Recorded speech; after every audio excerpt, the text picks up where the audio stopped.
মাসুদ চৌধুরী প্রকৃতি ছাড় দেয় কিন্তু ছেড়ে দেয় না। বাবা, বাবা। কি রে মা, কি হয়েছে? আঙ্কেল আসসালামু আলাইকুম। ওয়ালাইকুম আসসালাম। বাবা, ও হচ্ছে সৈকত। ও আমাকে অনেক ভালোবাসে আর ও আমাকে বিয়ে করতে চায়। এই জন্য আমি ওকে বাসায় নিয়ে আসছি, যাতে তুমি ওর সাথে কথা বলতে পারো। ও আচ্ছা, বুঝতে পেরেছি। আচ্ছা বাবা, তুমি কি করো? মানে আঙ্কেল, আমি মাত্র পড়াশোনা শেষ করলাম তো, এখনো তেমন কিছু করি না, তবে চাকরির চেষ্টায় আছি আর কি। তার মানে তুমি বেকার? জি আঙ্কেল। আচ্ছা তুমি থাকো কোথায়? মানে বস্তিতে। বস্তিতে? তার মানে তুমি বস্তির ছেলে? বাহ, তোমার সাহসের তারিফ করতে হয়। বস্তিতে থেকে একটা বেকার ছেলে তুমি আমার মেয়ের বিয়ের প্রস্তাব নিয়ে আসছো। এই, তুমি কি জানো আমি কি করি? আমার কয়টা ফ্যাক্টরি আছে জানো? আর এই যে বাড়িটার মধ্যে আমি এখন বর্তমানে আছি, এই বাড়িটার দাম কত জানো? বাড়িটার দাম 10 কোটি টাকা। 10 লাখ টাকা কখনো চোখে দেখেছ? দেখো নি। আর তুমি এসছো আমার মেয়েরকে বিয়ে করার জন্য? বাবা রিল্যাক্স, তুমি একটা বস্তির ছেলের সাথে এইভাবে কথা বলতেছো কেন? ওকে বাড়ির দাম বলে কোনো লাভ আছে? 10 কোটি টাকা কেউ জীবনে চোখে দেখছো? কি বুঝবে 10 কোটি টাকার মূল্য? আর তাছাড়া ওর অবস্থা দেখছো, ওর গেট আপ দেখছো, কি পরে আসছে? আরে তাই তো, আমি তো এটা খেয়ালই করিনি। এই তুমি এটা কি পরে আসছো? এটা কোনো ড্রেস হলো? আচ্ছা একটা জায়গায় তুমি আসবে, তাহলে একটু সুটবুট তো তোমার নেই, একটু ভালো একটা জামা কাপড় অথবা পাঞ্জাবি। না, পাঞ্জাবি করতে গেছে, পাঞ্জাবি কিনতেও তো অনেক টাকা লাগে, তাই না? আসলে আঙ্কেল, ও হঠাৎ করে আসতে বললো তো, তাই যে অবস্থায় ছিলাম সে অবস্থায় চলে এসেছি। ও আচ্ছা, তুমি তাড়াহুড়ো করে চলে এসছো না? তাহলে তো মনে হয় সকালে নাস্তাটাও খেয়ে আসেন। যাক, আমাদের বাসা যখন এসে পড়েছ, অন্তত পক্ষে একটা চা খেয়ে যাও। ও বাবা, তুমি এই বস্তির ছেলেটাকে এভাবে অপমান করতেছো কেন? আফটার অল যতই হোক ও তো আমাদের বাসার গেস্ট, আমরা তো আপ্যায়ন করতেই পারি। আর তাছাড়া আমাদের বাসার চা বলে কথা, ও তো জীবনে এরকম দামি চা খেতে পারেনি। বুয়া, বুয়া, এক কাপ চা নিয়ে আসো তো।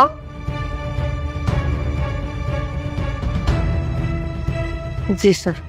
চা।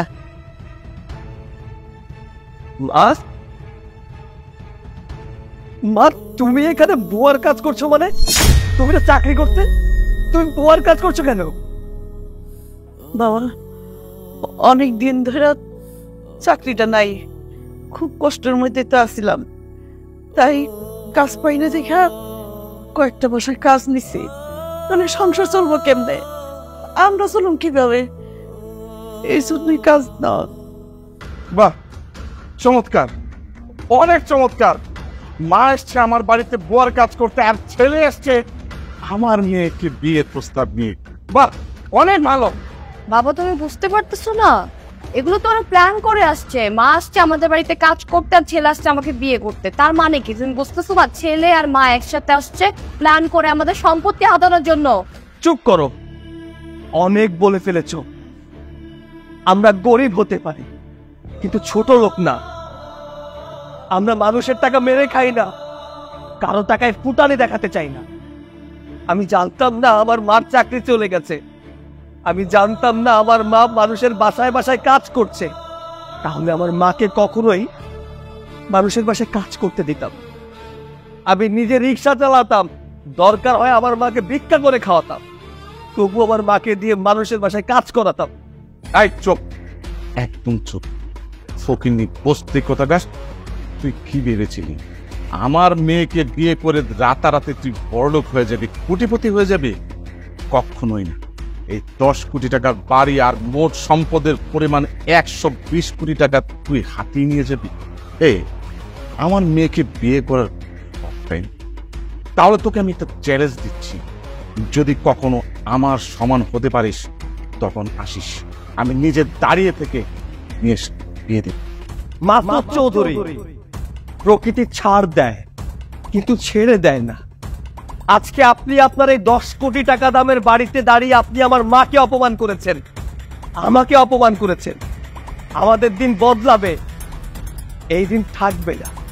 সেদিন আপনাদের দুজনকে আমাদের দুয়ারে দাঁড়াতে হবে। Challenge accepted. মা, চলো।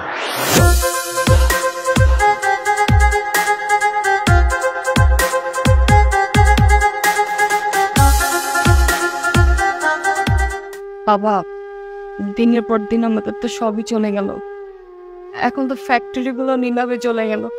তুমি লসের পর লস করছো, আর অবশিষ্ট আছে এই বাড়িটা। কালকে এই বাড়িটাও নিলামে চলে যাবে। বাবা, আমরা কোথায় যাব বলো তো? আমরা কি রাস্তা করবো? মারে, চল না, কালকে বাড়িটা যিনি নিলামে নিয়েছেন ওনার সাথে গিয়ে একটু দেখা করি। বাবা, তুমি একদম ঠিকই বলেছো। আমরা যদি ওনার কাছে যে রিকোয়েস্ট করি, উনি অন্তত এই বাড়ি থেকে আমাদেরকে বের করে দিবে না, কিছুদিন হলেও আমাদেরকে থাকতে দিবে। তাহলে একটা কাজ করি, চলো কালকে সকালে ওনার অফিসে যাই। ঠিক আছে বাবা, তুমি কোনো টেনশন করো না, তুমি শুয়ে পড়ো, আমি আমার রুমে যাচ্ছি।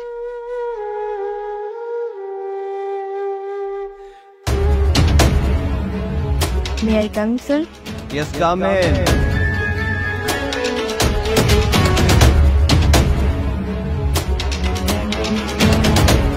Please sit down. স্যার, আপনার সাথে কিছু কথা ছিল, যদি এটা একটু ঘুরতেন।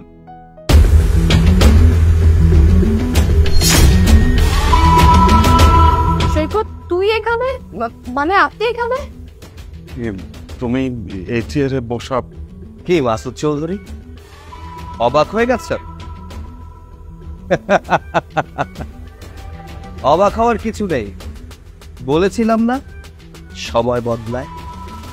আমি সেই সৈকত আহমেদ যে আপনার ফ্যাক্টরি, আপনার সমস্ত সম্পত্তি নিলামে কিনে নিয়েছি। আপনার বাড়িটা পর্যন্ত আমি কিনে নিয়েছি।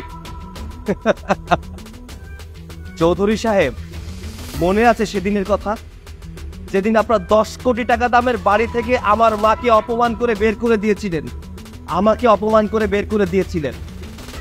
আপনার কি মনে আছে সেদিনের কথা, যেদিন আপনাকে আমি বলেছিলাম সময় বদলাবে, আপনাদেরকে আমার দুয়ারে আসতে হবে? দেখুন না, ভাগ্যের কি নির্মল পরিহাস, আপনাদের দুজনকে আমার সামনেই আসতে। কোথায় গেল আপনার সেই দাম্ভিক্য? কোথায় গেল আপনার সেই টাকার অহংকার? এখন আপনার কাছে কিছু নেই, না আছে প্রপার্টি, না আছে বাড়ি, না আছে ফ্যাক্টরি। আপনি এখন রাস্তার ফকির হয়ে গেছেন।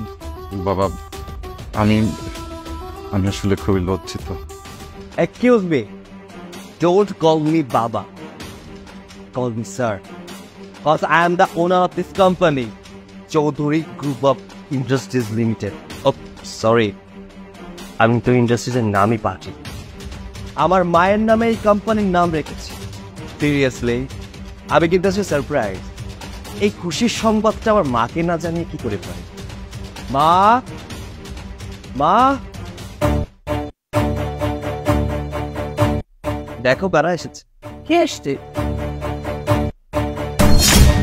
কি ব্যাপার চৌধুরী সাহেব, হঠাৎ করে আমাদের দুয়ারে?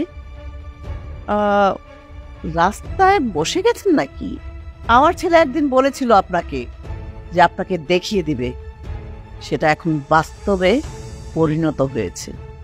দেখেন, আজকে আমার ছেলে এই কোম্পানির চেয়ারম্যান, আর আমার ছেলে এই কোম্পানি আমার নামে লিখে দিচ্ছে। দেখুন, আর আপনার চেহারাটা হঠাৎ করে এরকম মনের হয়ে গেল কেন? মনে হচ্ছে আপনি মরে গেছেন। যেই সম্পত্তির অহংকারে আপনি আমার সাথে, আমার ছেলের সাথে খারাপ আচরণ করেছিলেন, সেই 120 কোটি টাকার সম্পত্তি আমার ছেলে কিনে নিয়েছে। কোথায় গেল আপনার অহংকার? আপনি তো রাস্তার ফকির হয়ে গেছেন, রাস্তায় নেমে গেছেন। ম্যাডাম, আমাদেরকে ক্ষমা করে দিন। আমরা আসলে সেদিন বুঝতে পারিনি যে আমাদের দাম্ভিকতা বেশি দিন টিকবে না। আপনি প্লিজ আমাদেরকে ক্ষমা করে দিন। বিশেষ করেন ম্যাডাম, আমি সেদিন যা করেছিলাম ভুল করেছিলাম। আমি ভুলে গিয়েছিলাম যে টাকা পয়সার অহংকার মানুষের বেশি দিন থাকে না। সৈকত স্যার সেদিন ঠিক ছিল। সেদিন যদি আমি ওনার কথা মেনে নিতাম তাহলে আজকে আমাকে এটাকে নিয়ে রাস্তায় বেরোতে হতো না।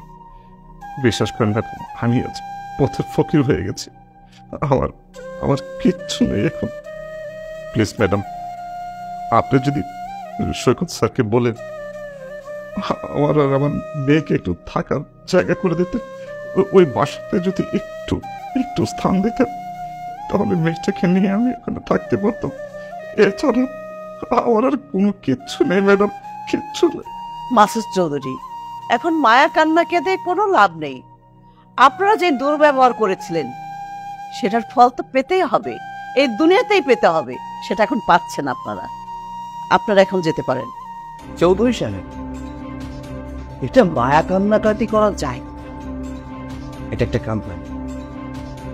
আপনাদের অহংকার, আপনাদের দাম্ভিক্য সবকিছুর পতন হয়ে গেছে। সো এখানে মায়া কান্নাকাটি করে কোনো লাভ নেই। আমরা এখানে আপনাদের মায়া কান্না দেখার জন্য বসে নেই। যান, এই মুহূর্তে এখান থেকে বেরিয়ে যান। ভিখারীদের সাথে আমাদের কোনো কথা নেই। যান। দাঁড়ান, আপনি একদিন বলেছিলেন যে আমার ছেলে যদি আপনার সমান মতো হতে পারে তাহলে আপনার মেয়েকে আমার ছেলের হাতে তুলে দিবেন। কিন্তু আপনার মেয়েকে আমাদের প্রয়োজন নেই। কিন্তু আপনার যে বাড়িটা, থাকার বাড়িটা, ওটা আপনাকে ভিক্ষা দিলাম। কিন্তু এই কোম্পানিটা কিন্তু এটা ছাড়ছি না। আপনি এখন যেতে পারেন। ম্যাডাম, আপনাকে অসংখ্য ধন্যবাদ। স্যার স্যার আপনাকেও অসংখ্য। আপনি দেখিয়ে দিয়েছেন মানুষ চাইলে সবকিছু সম্ভব। চল মা।